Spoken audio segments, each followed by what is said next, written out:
This video shows how to attach your new glass touchscreen digitizer to your iPod Touch. First, we are going to remove the home button flex cable which is attached to the metal plate. Please note you can skip this step if you are reusing your original midsection. Pry the metal plate off at the sides with a small screwdriver or pry tool. Do not pry in the middle as you could damage the home button flex ribbon cable.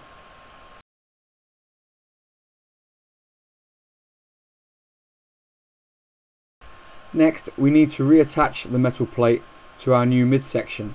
Please note you do not need to do this if you are reusing your original midsection.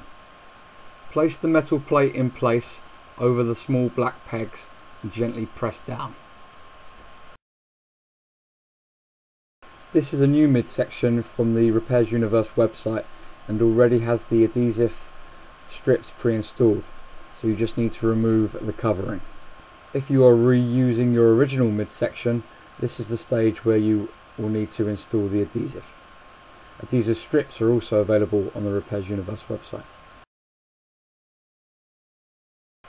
Put the midsection to one side and then remove the screen protectors from your newly purchased glass touchscreen digitizer replacement from repairsuniverse.com.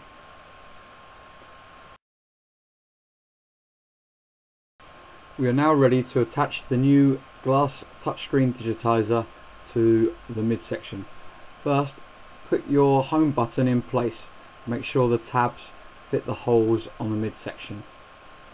Then, being careful of the ribbon cable, put the glass touchscreen digitizer in place onto the midsection and then press down, securing it in place.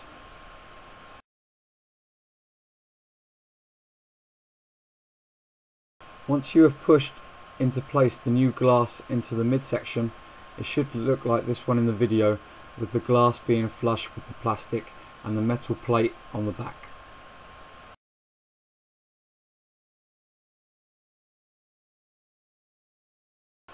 Now we need to reattach the digitizer to the iPod. To do this, line the digitizer connector up with the connector on the iPod and gently press in place.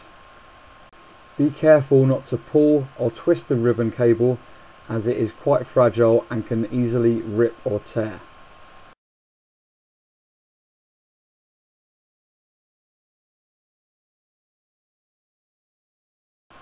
Once the ribbon cable is connected, you can gently place the glass into the correct position as being shown here now in the video.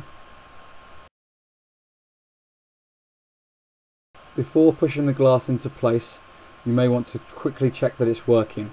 Once everything is okay, gently press it down so it clips in as being shown here now in the video. The iPod is now repaired and ready to use.